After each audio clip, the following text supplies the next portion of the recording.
Hello my dear student, good morning आप सबों को। Science crash course class 10th Bihar board exam 2025 के इस सीरीज में आप सबों का स्वागत है। और साथ ही आशा है कि आप लोग अपनी तैयारी को बहुत ही बेहतर कर रहे होंगे ताकि आपका रिजल्ट जो है उससे भी बेहतर हो। तो उसमें जो है एक कदम हम आपके लिए और बढ़ा दिए हुए हैं इस सीरीज के जरिए, ताकि आप ये 15-20 दिन जो बचा हुआ है उसमें एक बार पुनः आप साइंस का रिवीजन करें हमारे साथ और अधिक से अधिक नंबर जो है साइंस में लाए, ताकि जब आप 11th-12th में साइंस लेंगे तो वहां आपको जो है और बेहतर सपोर्ट होगा। इससे चलिए, हम लोगों ने इससे पहले चैप्टर 1 पढ़ा, रासायनिक अभिक्रिया एवं समीकरण। आज का जो हमारा चैप्टर है वो चैप्टर 2 है, जिसमें हम लोग पढ़ेंगे अम्ल, क्षार और लवण। अम्ल, क्षार और लवण, जिसको क्या कहते हैं, एसिड, बेस और साल्ट कहते हैं। तो हम देखते हैं ये पीपीटी के जरिए, ये स्लाइड के जरिए। देखिए यहाँ पे ये अध्याय 2 है, चैप्टर 2। इसमें हम लोगों को क्या पढ़ना है, तो अम्ल पढ़ना है, क्षार पढ़ना है और लवण पढ़ना है। अम्ल, क्षार और लवण पढ़ना है। क्या पढ़ना है? अम्ल, क्षार और लवण पढ़ना है।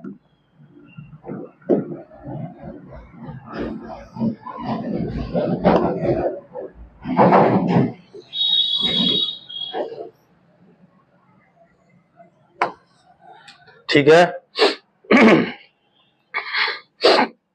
तो यहाँ पे देखिए पीपीटी के जरिए हर चीज समझाया गया है। एक बार आप ध्यान से देखिए, यहाँ पे अम्ल, यहाँ पे अम्ल के गुण है, यहाँ पे क्षार का गुण है। तो 1 नंबर में हम लोग क्या पढ़ेंगे, अम्ल, और 2 नंबर में हम लोग क्या पढ़ेंगे, क्षार। अम्ल किसे कहते हैं?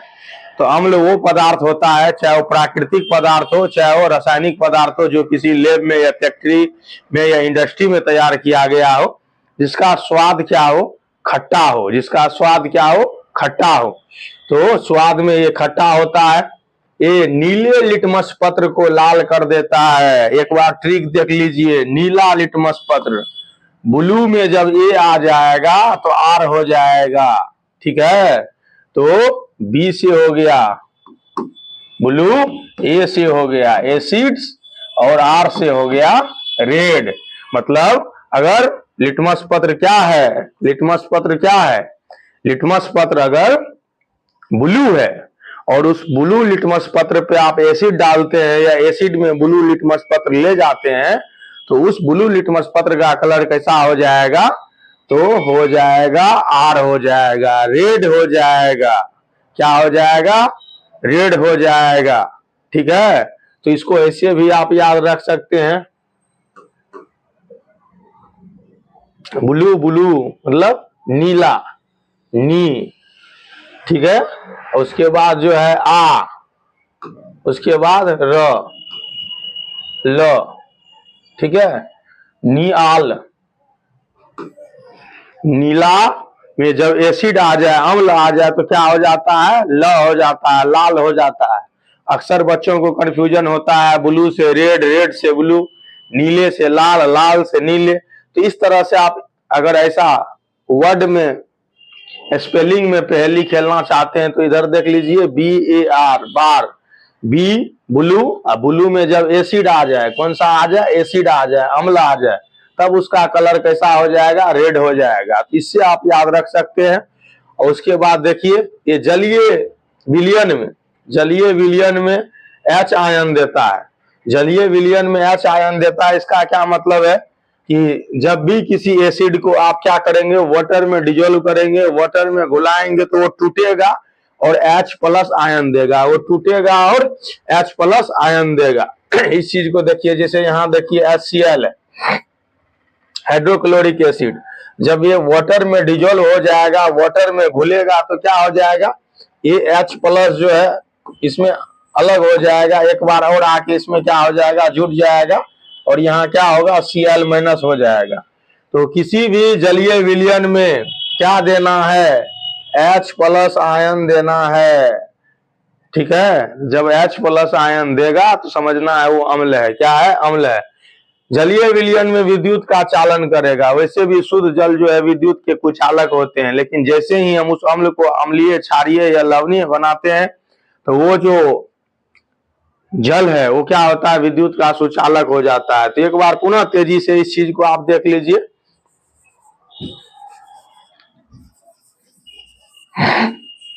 इसके गुण में एक बार आप पुनः देख लीजिए क्या क्या है इसके गुण में।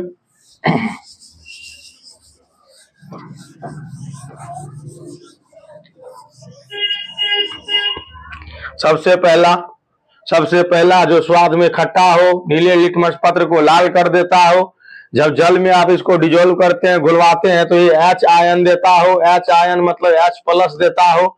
उसके बाद ये क्या करता हो, विद्युत का चालन करता हो। जिस जल में डिजोल्व होता है उस जल में विद्युत का चालन करता हो।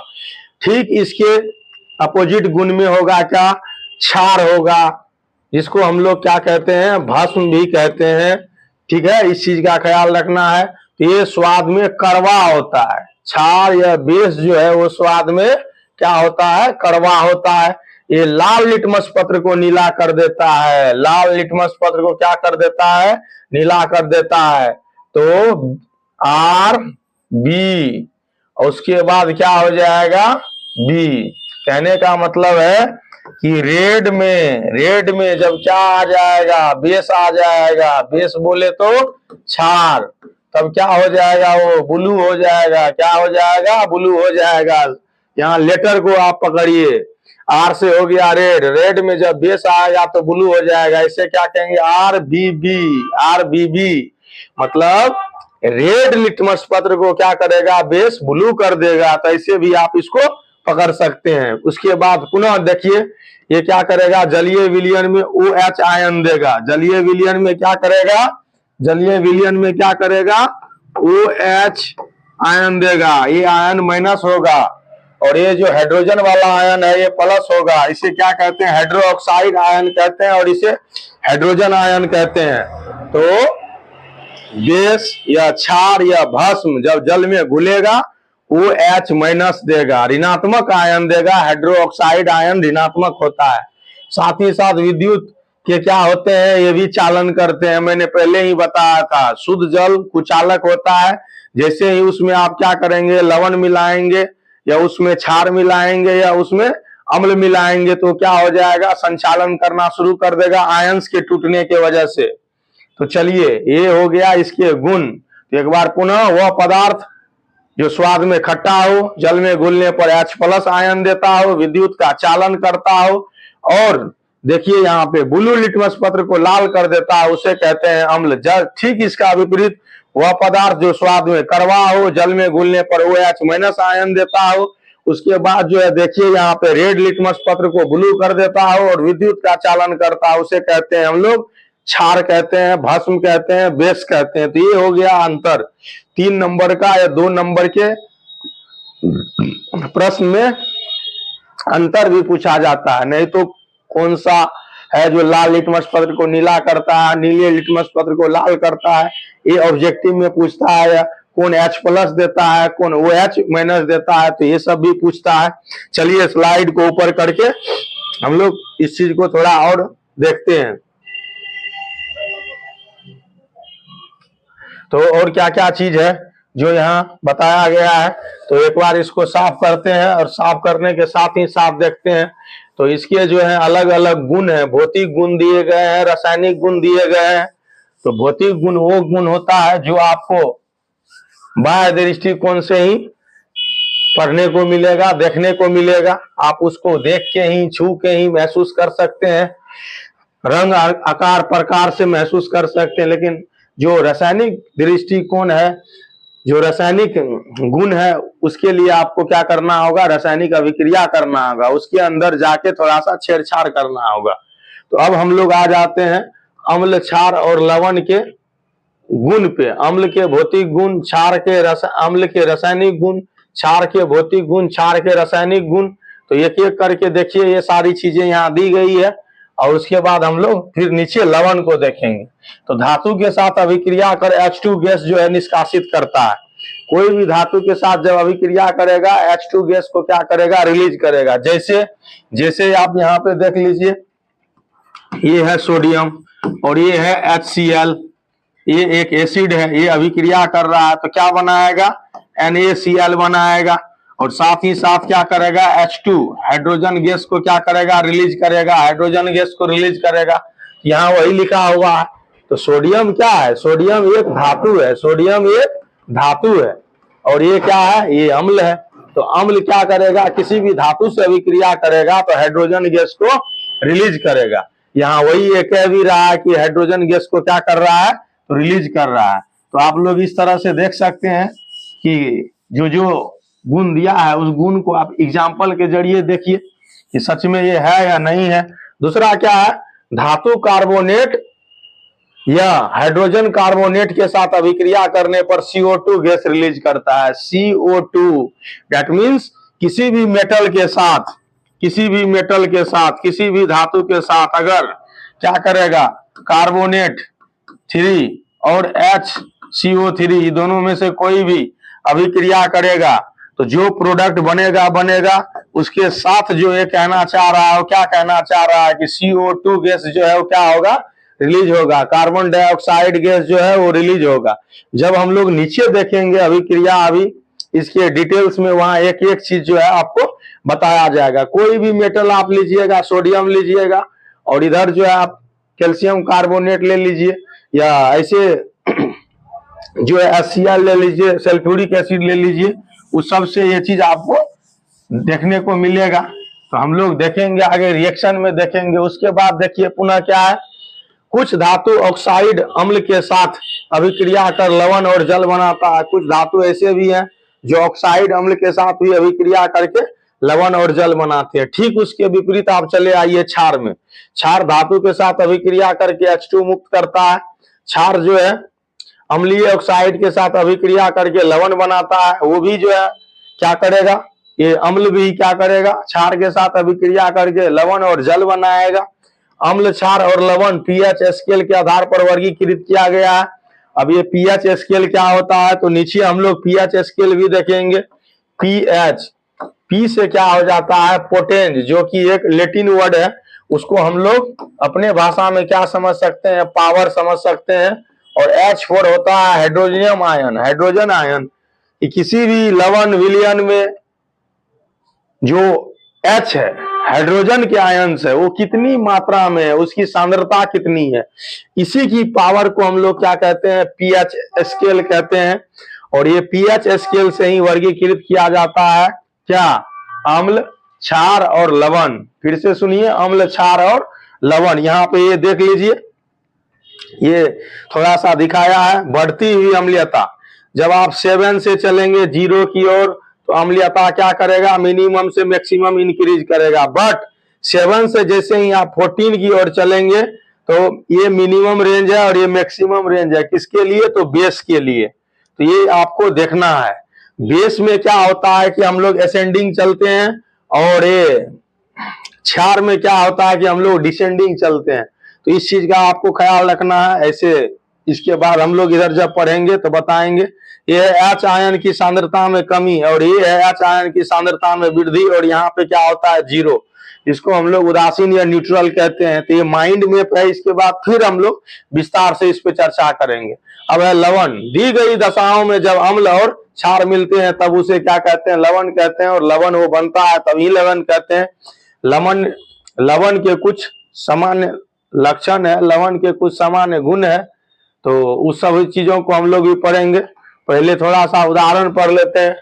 सबसे फेमस जो लवण है, सबसे फेमस लवण आप लोग जान ही रहे हैं कि सबसे फेमस लवण क्या है, तो NaCl, जो हम अपने दैनिक जीवन में सबसे ज्यादा यूज करते हैं खाना पकाने में। ऐसे भी कोई भी चीज खाना होता है तो उन सबों में, नमकीन में, किसी तरह का स्नैक्स में, भुजिया वगैरह में, इन सबों का इस्तेमाल होता है। तो कुछ साधारण लवण में देखिए, साधारण नमक, NaCl को साधारण नमक कहते हैं।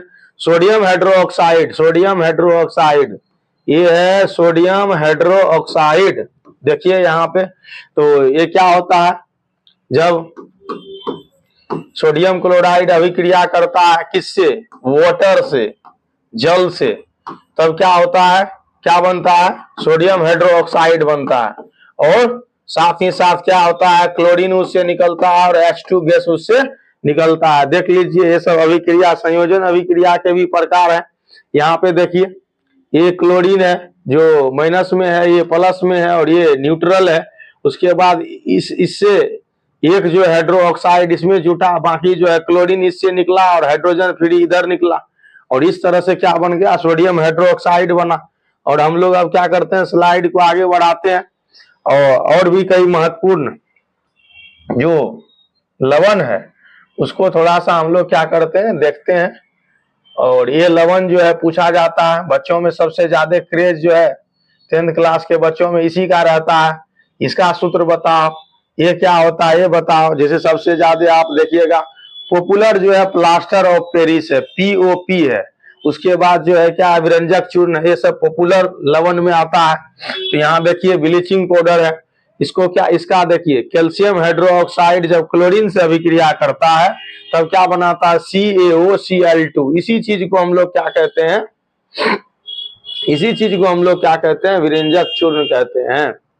और वहां से जल निकलता है, ठीक है। उसके बाद देखिए बेकिंग सोडा, जिस सोडे का इस्तेमाल होता है बेकरी में, ब्रेड बनाने में, केक बनाने में और कई तरह के मिष्ठान बनाने में, हमारे घरों में खास्ता वगैरह बनाने में, समोसा या वो कचौड़ी वगैरह बनाने में भी थोड़ा बहुत डाल दिया जाता है।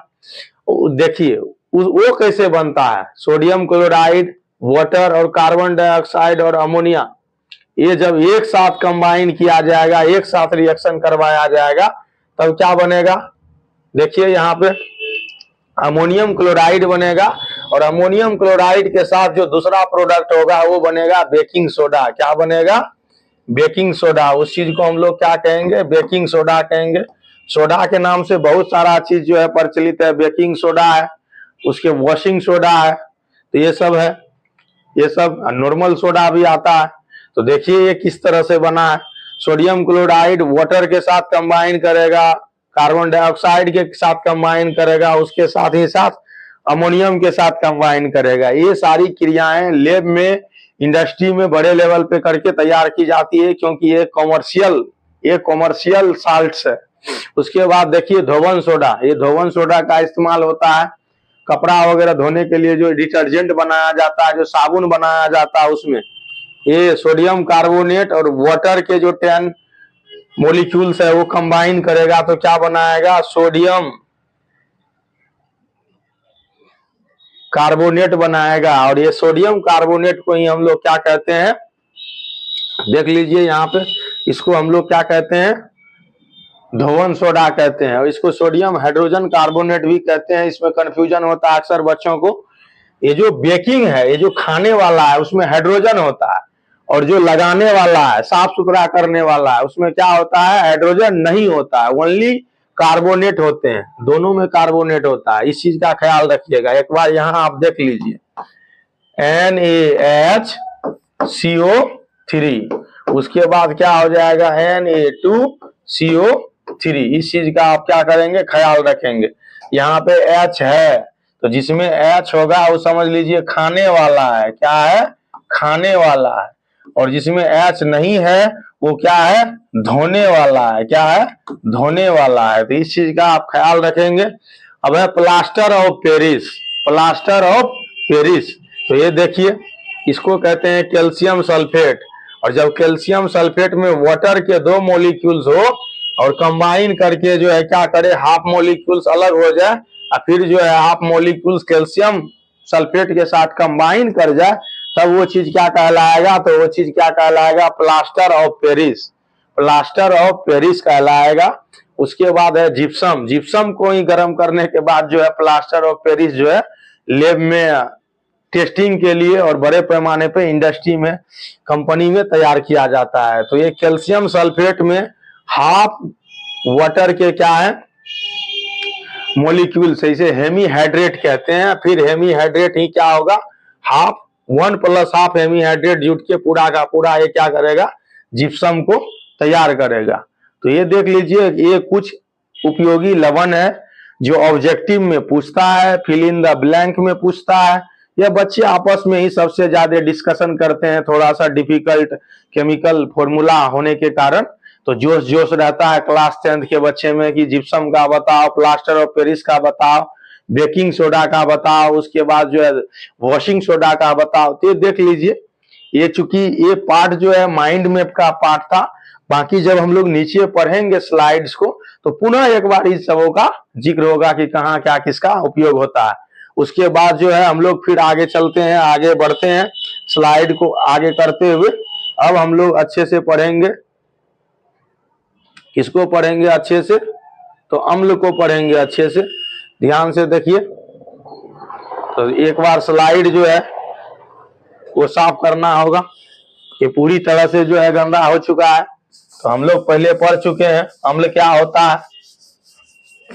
तो अम्ल वो पदार्थ है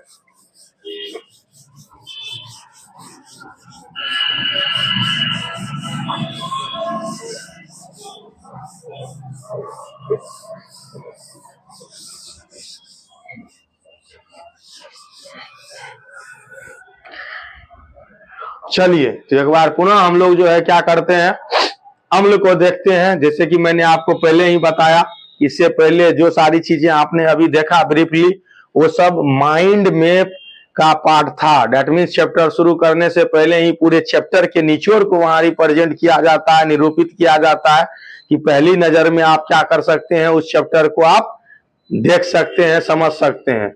जैसे आप पहली नजर में कभी कभी किसी को देखते हैं तो आप अट्रैक्ट हो जाते हैं, तो सेम उसी तरह से है ये बुक में भी।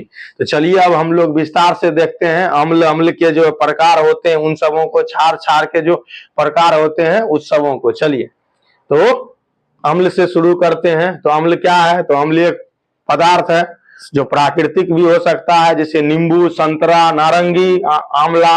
और ये क्या हो सकता है? मानव निर्मित भी हो सकता है, जो इंडस्ट्री में, फैक्ट्री में तैयार किया जाता है, जैसे सल्फ्यूरिक एसिड है, नाइट्रिक एसिड है, हाइड्रोक्लोरिक एसिड है, फास्फोरिक एसिड है, बोरिक एसिड है, ये सारे के सारे एसिटिक एसिड है। चलिए, तो ये स्वाद में खट्टा होता है, ये नीले लिटमस पत्र को लाल कर देता है, इसका जलीय विलयन में जो है क्या होता है, H+ आयन देता है। और एसिड शब्द जो है लैटिन भाषा के शब्द से लिया गया, जिसका अर्थ होता है खट्टा। एसिडस होता है जिसका अर्थ होता है खट्टा, इसलिए तो ये स्वाद में खट्टा होता है। चलिए, इसके कई प्रकार होते हैं, एक बार प्रकार को गौर से देख लीजिए। इसमें जो है प्रबल एसिड होता है, दुर्बल एसिड होता है, सांद्र एसिड होता है, उसके बाद जो है तनु एसिड होता है।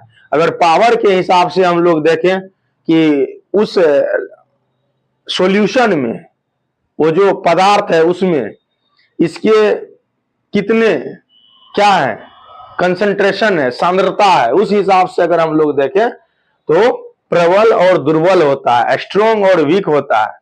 अगर कोई एसिड सबसे ज्यादा रिएक्टिव है, सबसे ज्यादा रिएक्शन करता है, सबसे ज्यादा डेंजरस है और बहुत तेजी से ही अपना जो है कारनामा दिखाने लगता है, क्योंकि उसके अंदर जो सोल्यूट होता है वो ज्यादा मात्रा में होता है, तब उस चीज को हम लोग क्या कहते हैं, प्रबल अम्ल कहते हैं। जैसे HCl जो है प्रबल अम्ल है, और ये हमारे आमाशय में भी पाया जाता है। क्यों पाया जाता है?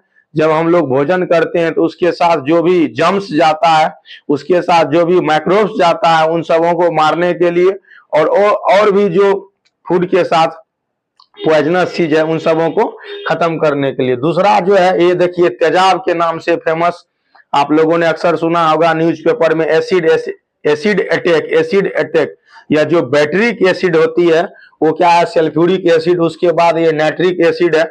ये तीन एसिड जो है ये पावरफुल एसिड के श्रेणी में आता है। एक बार पुनः देख लीजिए आप, HCl है, सल्फ्यूरिक एसिड है और नाइट्रिक एसिड है, ये तीनों के तीनों स्ट्रॉन्ग एसिड में आता है। उसके बाद देखिए दुर्बल जो वीक एसिड है, जिसका कुछ खास फर्क नहीं पड़ता है, उसमें क्या आता है, उसमें आता है CH3COOH, एसिटिक एसिड, इसे हम लोग एसिटिक एसिड कहते हैं। उसके बाद लैक्टिक एसिड है, उसके बाद ऑक्जेलिक एसिड है।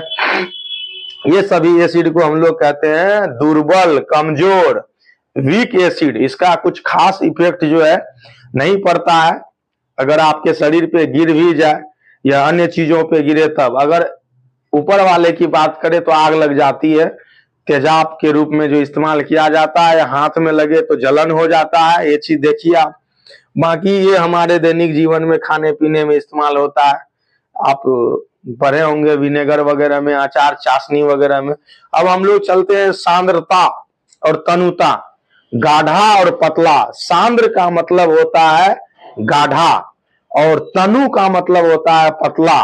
तो ये सांद्रता और तनुता ये डिपेंड करता है उसके सोल्यूट पे कि कितना सोल्यूट है, वो जो सोल्यूशन है उसमें सोल्यूट की मात्रा कितनी है।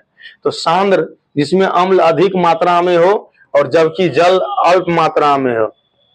जल में ही डिजोल्व करके जो है एसिड या बेस जो है तैयार किया जाता है।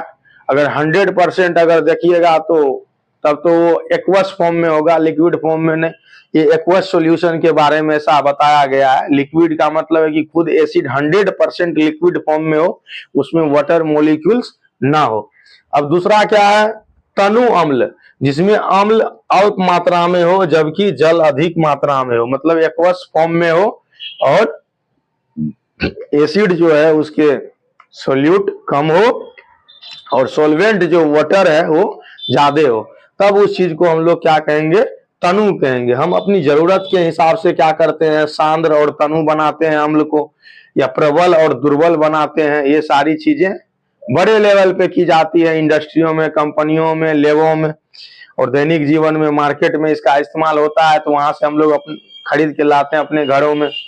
चलिए अब हम लोग चलते हैं किसकी ओर, तो जो है क्षारक की ओर। जो क्षार है उसी चीज को क्या कहा जाता है, क्षारक भी कहा जाता है। उस चीज को हम लोग क्षार भी कहते हैं, बेस भी कहते हैं, और उसके जो अलग फॉर्म है उस चीज को हम लोग क्या कहते हैं, भस्म भी कहते हैं। तो ये हमारे दैनिक जीवन के कुछ उपयोगी पदार्थ है। केमिस्ट्री इन सबों के बिना क्या है, सुना है। अब चलिए इस चीज को हम लोग देखते हैं। क्षारक या क्षार या बेस, ये स्वाद में कड़वा होता है। कड़वा, जैसे आप नीम खाते हैं उसका स्वाद देखिए, करेले का स्वाद देखिए, या कभी मुंह में चूना लीजिए, एकदम कसैला स्वाद होता है, कड़वा। कड़ू, कड़ू एक वर्ड है, कड़ू। बहुत लोग कड़वा और तीखा को सेम समझते नहीं। जब आप हरी मिर्च खाएंगे तब आपको तीखा लगेगा, लेकिन जब आप करेला खाएंगे तब आपको कड़वा लगेगा, कसैला लगेगा। तो ये स्वाद में कड़वा और कसैला होता है, और छूने में साबुन के जैसे महसूस होता है, साबुन के जैसे लगता है। हालांकि सारा ऐसा नहीं लगता है, क्योंकि साबुन इसी के कंपोनेंट से बने होते हैं, इसलिए ऐसा है। ये लाल लिटमस पत्र को नीले रंग में बदल देता है ना, यहाँ जो लाल है वो नीला हो जाता है। इस बात का आप ख्याल रखेंगे। ये जलीय विलयन में जब घुलता है तो क्या करता है, OH- हाइड्रोक्साइड आयन देता है, जो ऋणात्मक आयन होता है, जैसा कि मैंने पहले भी बताया है। इसके भी प्रकार हैं, जैसे प्रबल क्षारक, दुर्बल क्षारक। अब देखिए यहाँ पे sodium hydroxide, potassium hydroxide, calcium hydroxide, ये जो 3 हाइड्रोक्साइड है, हाइड्रोक्साइड जहां रहेगा वो सारा का सारा बेस रहेगा, क्षार रहेगा, क्षारक रहेगा। और जहां H रहेगा सिर्फ वो सारा का सारा एसिड रहेगा। इससे भी आप पहचान सकते हैं। अब दुर्बल में देखिए ये क्या है, ये अमोनियम हाइड्रोक्साइड है। दुर्बल एसिड में, सॉरी बेस में अमोनियम हाइड्रोक्साइड है। अब है क्षार, जल में घुलनशील क्षारक को क्या कहते हैं, क्षार कहते हैं। अदरवाइज उसको क्या कहते हैं हम लोग, भस्म कहते हैं। क्या कहते हैं, भस्म कहते हैं। जो जल में ना घुले, ऊपर ही रहे, ऐसे ही रहे पदार्थ के रूप में, वो भस्म कहलाता है। और जो जल में घुल जाए, विलयन बना दे, तब उस चीज को हम लोग क्या कहते हैं, क्षार कहते हैं। ये सामान्य सा अंतर है भस्म में और क्षार में। भस्म का मतलब है ये पाउडर लाइक स्ट्रक्चर होगा, सॉलिड फॉर्म में होगा, ये डिजोल्व फॉर्म में नहीं होगा। लेकिन यही जब घुल जाए जल में या अन्य किसी लिक्विड में और क्या करे, लिक्विड फॉर्म बनाए, तब उस चीज को हम लोग क्या कहेंगे, क्षार कहेंगे। इस बात का आप ख्याल रखेंगे। अब है लवण। तो लवण जो है क्या है, लवण जो है क्या है, तो अम्ल, अम्ल और क्षार। अम्ल और क्षार जब आपस में मिलता है तब क्या बनाता है, लवण बनाता है। कहने का मतलब है कि अम्ल और क्षार के, अम्ल और क्षार के उत्पाद का ही नतीजा है क्या, अम्ल।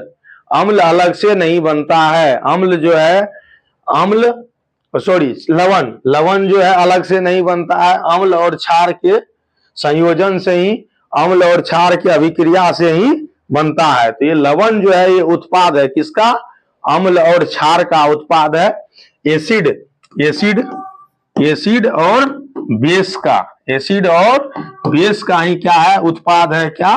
साल्ट। इस चीज का आप ख्याल रखेंगे, ये कोई अलग से बनने वाला जो है पदार्थ नहीं है। तो हम लोग अभी देखेंगे, इस चीज को भी देखेंगे। तो देखिए यहाँ अम्ल, ठीक है, लवण अम्ल और क्षारक की परस्पर अभिक्रियाशीलता से प्राप्त होता है। कहने का मतलब जब अम्ल को क्षार से अभिक्रिया करवाएंगे, क्षार को अम्ल से अभिक्रिया कराएंगे, तब बनेगा लवण और जल। क्या बनेगा? लवण और जल बनेगा। तो ये जो लवण नाम की चिड़िया है, ये जो लवण है, ये किससे बनता है? अम्ल और क्षार से बनता है। इस चीज का आप ख्याल रखेंगे। सोडियम क्लोराइड और दूसरा क्या है? Potassium chloride. उदाहरण के तौर पे थोड़ा सा आप देखिए, इस स्लाइड को आगे करते हैं। यहाँ आप देखिए, एक अम्ल लेते हैं, एक अम्ल ले लिए हाइड्रोक्लोरिक एसिड, और क्षार ले लिए। क्षार क्या ले लिए? Sodium hydro oxide. अब इस दोनों को मिलाए, अब नेचर देखिए कैसे होता है। ये माइनस है और ये प्लस है, ये प्लस है और ये क्या है? माइनस है। गौर से देखिए आप यहाँ पे। अब ये क्या होगा? इसका प्लस जो है इसके माइनस से करेगा, और इसका जो माइनस है इसके प्लस से करेगा, तब यहाँ बनाएगा NaCl, और उसके बाद क्या बनेगा? H2O। तो ये जो है NaCl, यही है हमारा लवण। क्या है? लवण। और ये हमारा वाटर बन के तैयार, हमारा जो है जल बन के क्या हो गया? तैयार हो गया। तो जब भी लवण बनेगा तो अम्ल और क्षार के अभिक्रियाशीलता से बनेगा। यहां देख लीजिए, अब हम लोग पढ़ेंगे सूचक। क्या पढ़ेंगे? सूचक। तो स्लाइड को ऊपर करते हैं। सूचक क्या होता है? तो सूचक एक पदार्थ होता है, प्राकृतिक या रासायनिक, जिससे ये पता चलता है कि अम्ल है या क्षार है, उसके कलर के चेंजिंग से, उसके स्वाद के चेंजिंग से, उसके महक के चेंजिंग से। तो ये केमिकल भी होता है, ये नेचुरल भी होता है, इसके अलग अलग प्रकार होते हैं। तो उसी चीज को हम लोग क्या कहते हैं? सूचक कहते हैं। तो सूचक किसी दिए गए विलयन में अम्ल या क्षार की उपस्थिति दर्शाते हैं, और इसका रंग, गंध अम्लीय या क्षारीय माध्यम से क्या करते हैं? बदल देते हैं। तो इंडिकेटर, इंडिकेटर्स या इंडिकेटर, जैसे आपके बाइक में, आपके व्हीकल्स, फोर व्हीलर में इंडिकेटर बताता है कि हम इस दिशा में मुड़ेंगे या इस दिशा में मुड़ेंगे। सेम उसी तरह से यहाँ इंडिकेटर के रूप में जो भी केमिकल्स यूज किया जाता है, चाहे आर्टिफिशियल हो या वो नेचुरल हो, वह सब क्या करता है? उस विलयन में डूबते ही, विलयन से रिएक्ट करते ही, रंग को परिवर्तित करके, अपने गंध को परिवर्तित करके, या जब आप कभी खाते हैं तो सेब वगैरह ज्यादा समय तक कटा हुआ सेब रखा रहता है, तो उससे भी आपको पता चल जाता है इसके स्वाद में चेंजिंग हो गया है। तो कभी कभी खाने वाला पदार्थ में स्वाद को लेके हो जाता है। तो ऐसे केमिकल्स को, ऐसे नेचुरल सब्सटेंस को क्या कहते हैं? इंडिकेटर कहते हैं। तो इंडिकेटर को हम लोग क्या करेंगे? देखेंगे कौन कौन सा ऐसा इंडिकेटर है, उस चीज को हम लोग देखेंगे। अब है सूचक के प्रकार। तो सूचक का प्रकार आप देख लीजिए, किस प्रकार के सूचक होते हैं, कितने प्रकार के सूचक होते हैं। ये सूचक का प्रकार है। सूचक का प्रकार आप देख लीजिए, ये सूचक का प्रकार है। मैं जूम कर दिया हूं अच्छा खासा, ताकि ये क्या कर सके, आप सबों को दिख सके। देखिए सूचक के प्रकार में, एक सूचक का प्रकार हो गया प्राकृतिक, नेचुरल हो गया, और दूसरा हो गया कृत्रिम, जो कि तैयार किया जाता है लैब में, इसको संश्लेषित सूचक भी कहते हैं। और तीसरा जो सूचक है वो सूचक है गंधीय सूचक, जहाँ गंध में परिवर्तन हो जाता है, और उससे आप पता कर लेते हैं कि अम्ल है या क्षार है या लवण है या न्यूट्रल है। तो देखिए प्राकृतिक सूचक ये पौधे में पाए जाते हैं, लिटमस, लाल पत्ता गोभी, ये देख लीजिए। उसके बाद देखिए हाइड्रेंजिया, पौधे के फूल, हल्दी, तो ये सब के सब क्या है? ये सब के सब इधर जो है ये सब के सब प्राकृतिक सूचक हैं। उसके बाद देखिए कृत्रिम सूचक में ये रासायनिक पदार्थ होते हैं, इंडस्ट्री में तैयार किया जाता है। मेथिल ऑरेंज और फिनॉल, फिनॉल नेप्थलीन, ठीक है, फिनोल्फथालीन, ये जो पदार्थ है ये क्या है, ये कृत्रिम पदार्थ है। और गंध वाली पदार्थ में इन पदार्थों की गंध जो है अम्लीय या क्षारक माध्यम में बदल जाते हैं। जैसे देखिए वनीला प्याज और लौंग का तेल।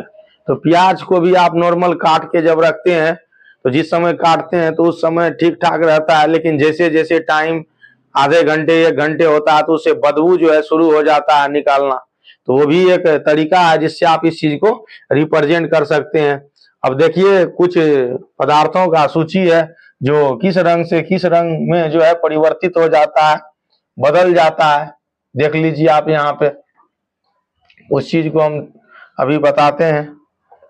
तो सभी जो है गौर से देखेंगे, जो भी बच्चे हैं पढ़ेंगे, जो भी दिक्कत हो कमेंट करेंगे और जो सुधार किया जाएगा इसमें हर संभव सुधार इसमें किया जाएगा। आप हमें बताते रहेंगे जो कोई भी देखते हैं वीडियो को।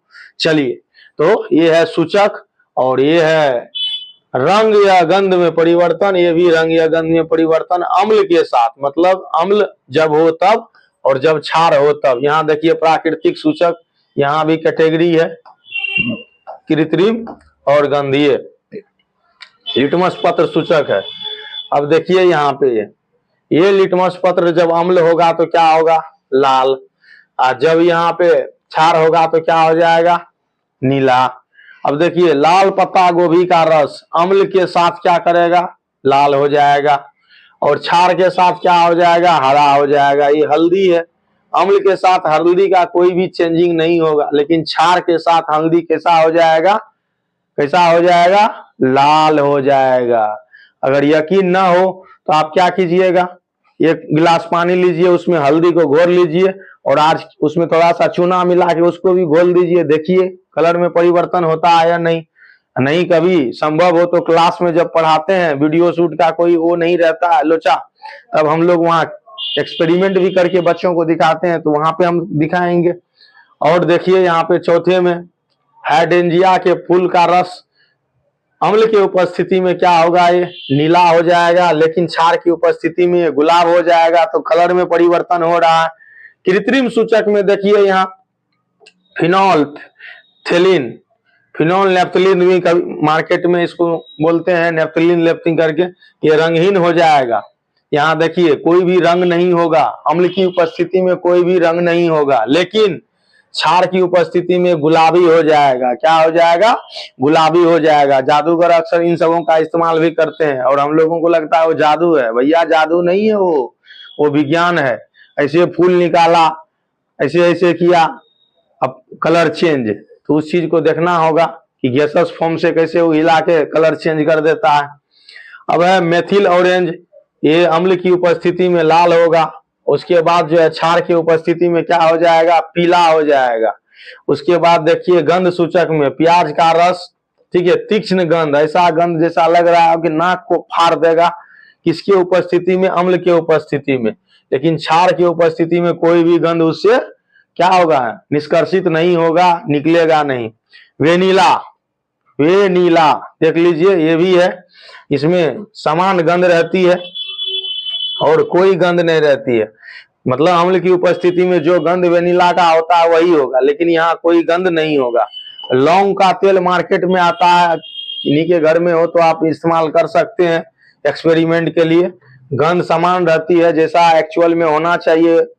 लौंग के तेल का गंध वैसा ही होता है, लेकिन क्षार की उपस्थिति में जो है गंध में कोई परिवर्तन नहीं होता है, कोई गंध नहीं होता है। तो लौंग के तेल में थोड़ा सा चूना मिला दीजिए या थोड़ा सा जो है करेले का रस मिला दीजिए, तो जो गंध होगा नेचुरल उसका वो गायब हो जाएगा।